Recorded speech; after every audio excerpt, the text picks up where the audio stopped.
The gallery element is a serious, powerful image display element, and I'm going to show you how to create this very simple gallery in just a few steps, and then we'll look at all the other options as well. In a new block, I'll bring in the gallery element and you'll find it under media. Click, hold, drag, and drop it. It gives you two images, and you're going to upload the images by clicking on the image and then select the image. We'll do this for the second one as well. And then to add more images, simply click on duplicate and you will see a new image is dropped within the container. Now we will swap out the images and bring in the others. And I will duplicate it and do the same for this one.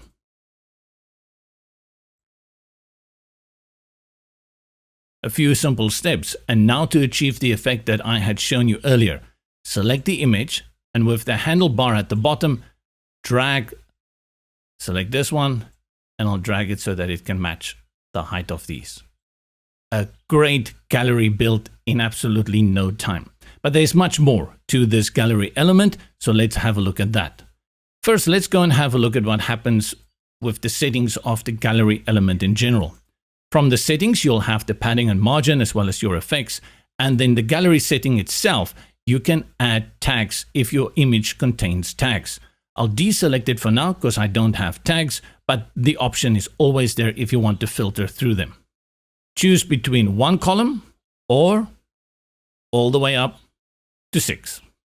Let's go to 3 and then add 2 more images here. I'll select any of these images, duplicate it, and I'll duplicate it a second time, and then simply, as we did before, go ahead and bring in more images.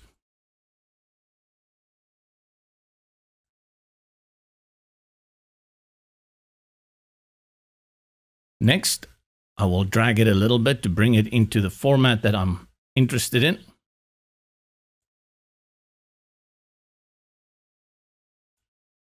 And I'm done.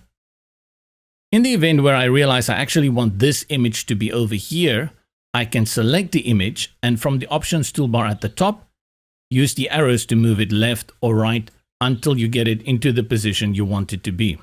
This can be a bit tricky at times, so move left or right until you find the right spot and then just make those adjustments again.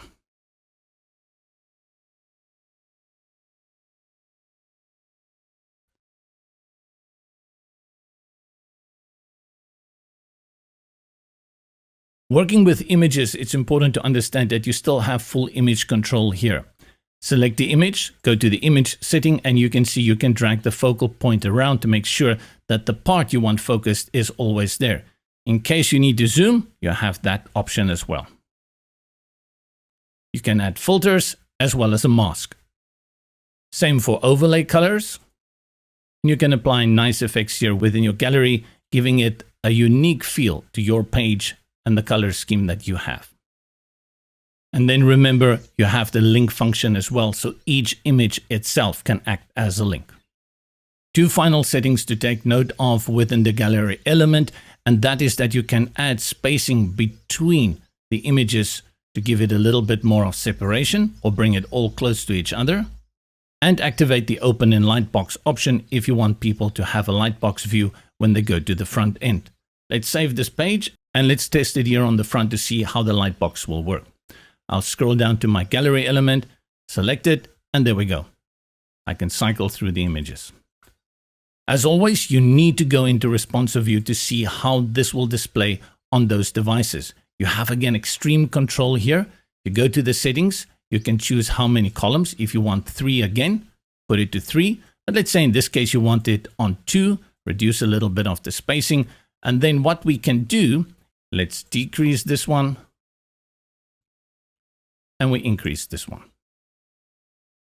And like before, if you need to change the focal point for specific parts of this responsive display, you can do it. Going into mobile, good advice for mobile is always to go stacked, and by default, it will be stacked.